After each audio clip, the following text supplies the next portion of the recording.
Welcome back to your weekly roundup of everything that happened in Zenless Zone Zero, where we will cover everything that you missed inside and outside of the game. Now, I don't want to get your hopes up, but today we will go over a dev interview that might lead to a playable Isolde, and this is definitely not me coping. But starting off with in-game news, this is going to be the last week and a little bit where you'll be able to pull for seed, since next week, starting on the 24th of September, the banners will change over to Orphie and the Evelyn rerun banners. As a quick reminder, if you haven't started preparing for wielding Orphie, aside from the regular attacker chips and XP materials, to upgrade her core skill, you'll need to spend your weekly notorious hunts fighting Pompeii, and then also you will have to fight Avarice in the expert challenge, which is the big blob boss. Otherwise, the other thing that you might still need to prepare for Orphie are her discs. So if you're still trying to farm the new disc sets, then good news. Starting on Thursday the 18th, we will have double drops for routine cleanup. This way you can get twice as many bad discs, which you can then scrap for materials to instead craft discs over at Alfie that end up being just as bad. The double drops for routine cleanup will last for 6 days until September 23rd. My birthday, yay! And then, as usual, on Friday, we will have our regularly scheduled Deadly Assault reset. This time around, the bosses will be the new boss, the Defiler, who I would absolutely let defile me by the way, and then also the notorious versions of the classics, the Dead End Butcher and Pompeii. And now, before we go to the social media news, you know what time it is. If you would like to top up on some polychromes yourselves, why not try using LD Shop? Especially considering you can get top-up options cheaper through LD Shop than you would in-game, with discounts of up to nearly 22% for new users. For example, purchasing an internet membership through LD Shop costs only $3.87 compared to the $5 if you were to purchase it in-game. And topping up is really easy. All you need is your in-game user ID and your server. Once you fill those in, you can click on top up, choose your payment method, and within seconds your order is completed and you can see the rewards in-game.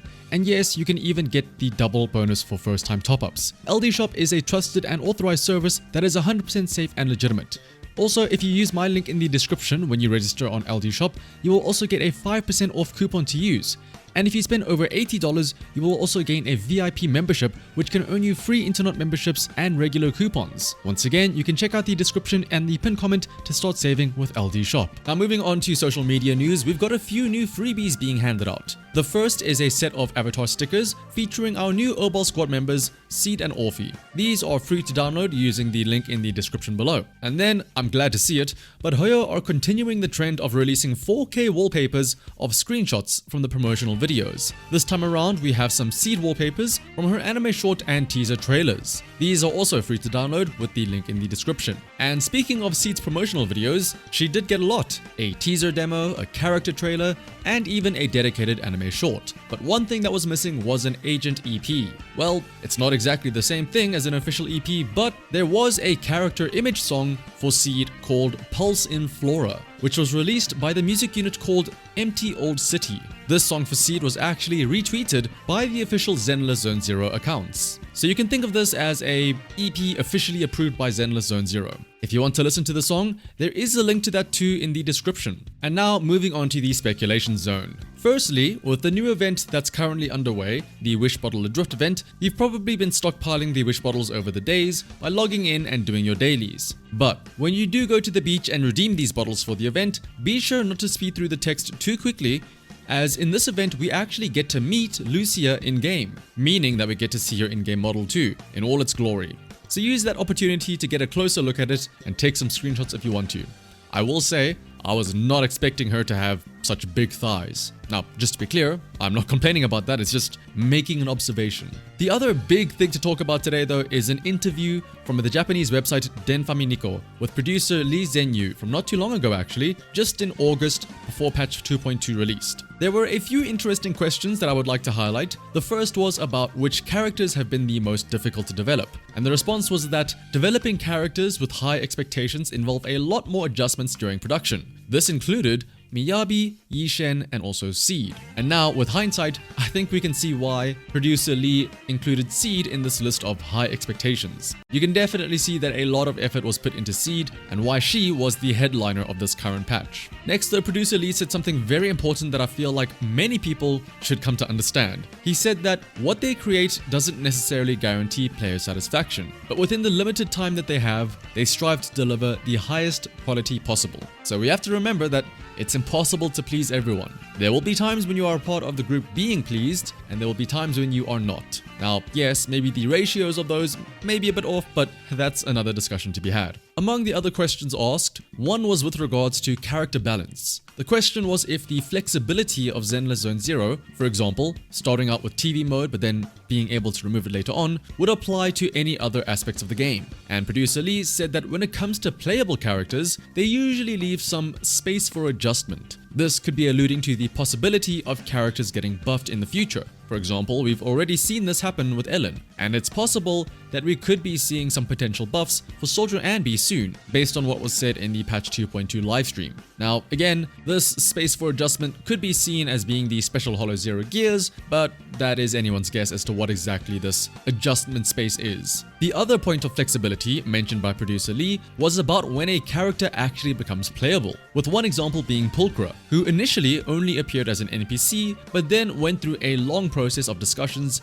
before finally being implemented as a playable character. But whether or not a character actually becomes playable supposedly depends on a level of quote-unquote rationality. When asked to elaborate on this rationality, producer Lee said that even if an NPC is popular, there are cases where they may not align with the setting or narrative, and so they need to make sense before adding them as a playable character. But I mean guys, surely Isolde becoming playable makes sense, right? Yes, I know about what happens at the end of the main story, but surely that was a fake out, right? I'm definitely not coping. Another question that was asked was about characters that have their models adjusted or sometimes even completely remade, with examples being Hugo and Miyabi. To this, producer Lee said that once again, even if a character model has appeared in-game, they will always leave room for adjustment, up until the very last moment to present them in the best possible condition. I bring this up because one possible extreme example is that of the beta version of LUCIA going from a nun with a big hammer to potentially being split across into two characters, Yethari and Lucia, where one part is the original design and maybe the other part is the name going to somebody else. Assuming, again, that that is what happened to the original Lucia. And the last topic that is somewhat touched on, and one that honestly I don't really have an opinion on myself, is the direction of the game. When asked about any challenges the game is facing, producer Lee mentioned the sense of cohesion in the game. Since there are so many different aspects of the game, like the main story, side events, or endgame content, different players can have different desires from the game. Some will want to experience the story, others will want to collect characters, and maybe others will want to have exciting battles. And trying to integrate all of these different playstyles to make sure that everyone can enjoy the game was said to be a difficult yet exciting challenge, while also still thinking in the long term for making the game accessible for newer players. Of course, I bring this up because it feels like with another patch being introduced, the discussion on HP inflation and difficulty is once again being brought up. But as a long-term live service game, this is unfortunately something that will be inevitable. If you would like to read the full interview with the producer of the game, the link to the article will be in the description below. But otherwise, for now, thank you all for watching until the end. If you enjoyed this video, as usual, liking, commenting, and subscribing is greatly appreciated. So until next time, bye bye!